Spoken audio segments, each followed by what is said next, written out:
Hi, Dad. Welcome back to another episode of David Andy's Honest About Life. How are you?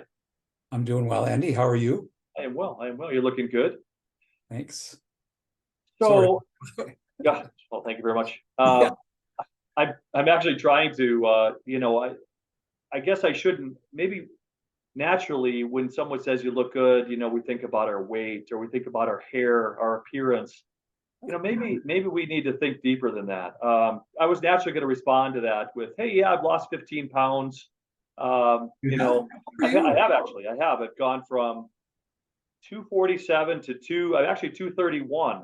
So I'm down 16 pounds today. And I attribute that to drinking less beer, you Yeah. know, you know. And you've lost about 5 pounds of hair, it looks like. Well, I haven't had hair in forever. I know. I know. So, but I do find that you feel better, you feel smarter. I know that you mentioned in previous episodes that you stopped drinking. I think it was 9, 10 months ago, and not only do you feel physically better, but you probably feel smarter. You get up in the morning, you feel brighter. Is that true? That's so true. Your mind is clear, and that's alcohol. Uh, I'm not going to say it's a bad thing because a lot of people enjoy alcohol. It's just in excess, it's a bad thing because it does kill cells, kills your brain cells. And so I do feel a lot clearer. I used to get headaches. Every morning I'd have a headache, and don't have that anymore at all. I never have a headache anymore. And I think that's got something to do with that. And the clarity that you see things is pretty amazing once you stop. Yeah, when I think about, and I haven't done the research on this, even just looked it up on Google. But when you think about not so much the alcohol or quitting alcohol, quitting drinking, but when you see people who lose weight, in general, a doctor might simply say, "Well, you're just healthier, right? Because your body isn't working so hard to digest calories, et cetera." But when you hear about people who have spent time in um, you think about folks who were captured in the war. They became prisoners of war, and they lost 100 pounds, and they were skin and bone. And these are the folks that end up living till they're 90 or 100 years old.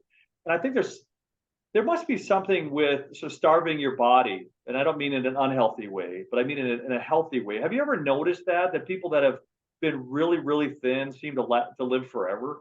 Is that Yeah, yeah, that's true. And I think it's the less. I think it all comes down to heart health. And when your body doesn't have to work as hard to just get up and walk, obviously your heart isn't working as hard. And your heart, I believe, has a finite number of beats. I may be totally wrong, but I do believe that when you exercise, it's not so much beats; it's the energy that the heart needs to circulate the blood around your body. And if you do have plaque buildup, if you have issues with your circulatory system, then your heart is working harder, and I think it's got a shorter life. And so that's interesting? what I believe, and I may be way off on this, but yeah, I just enjoyed not having that being out of breath all the time. Right, right. We've had so many issues with the air health, and the air being so bad that a lot of people have had issues with breathing and being able to breathe completely. So there's a lot of things that are going on right now. Yeah, no, that's an interesting thought. Where I thought you were going to go with that is like, when we're born, with all the parts included, the heart in particular, it sounded like you were going to say that it's sort of predetermined how many beats we have, available to us. And it's really up to us to sort of protect that number of beats, if you will, by treating it right, and by not. Yeah, and you've had friends that have died way before their time. I mean, at least we think so. Very healthy. I had a friend that played handball every day and was just healthier than heck, and died when he was 40. And he was the healthiest looking guy. So that's where the finite beats comes into play, I think, because he exercised like crazy all the time. And maybe it was just, his body has that amount of time in it. And, my dad lived until he was 94. my dad didn't exercise very much, No. so it just, you just wonder why. And he was overweight. He was almost overweight his whole life. When he was young, he was skinny, real skinny. When he was in the war, he was in World War II. He was very thin, and they called him fats. They called him chub because he was skinny. And then all of a sudden, when he got out of the war and stress went down, with that part of his life, he put on weight, and he put on a lot of weight. He had a lot of stomach weight.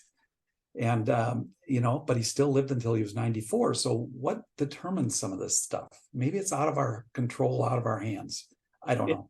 It does feel that way, when you think about these conversations, Dad, Carrie, my wife, her grandparents lived well into their 90s, and they used to smoke 2 packs of cigarettes a day, and had, a glass of whiskey with dinner, and you're like, is it out of our hands? Is it all genetics? That just doesn't seem fair. It doesn't, That, but it sure does seem like that's the way it is. A lot of things, no matter how hard we try to stay healthy and be healthy, our time might be up before you'd think it would be. But right. I just think you're right. I think it's in genetics, and not a lot we can do about it.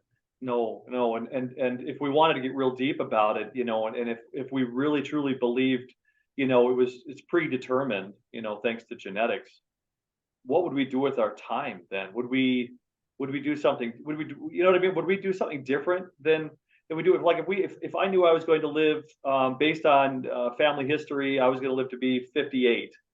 What would I do between now and then? Would I just live recklessly, or would I try to change it? I don't know.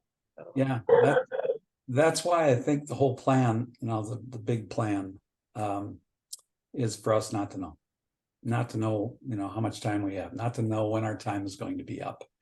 I think God only knows, and that's, it's not for us to figure that out.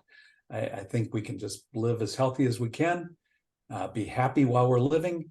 We're living healthy. That means we're in good shape and enjoying life.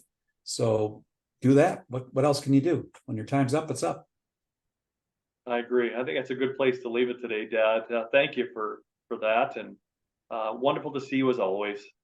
Yeah, I love it, buddy. I love these talks, and I just hope we do something to further other people's interests and insight to things.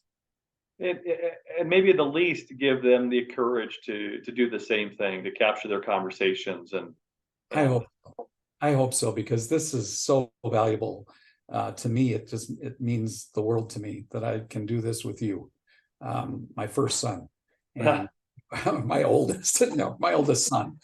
But we've had so many good times together, and I just love being able to share some of those too, and some of the insights that we've been sharing. Yeah, me too, Dad. Me too. So until next time, love you. Love you, buddy.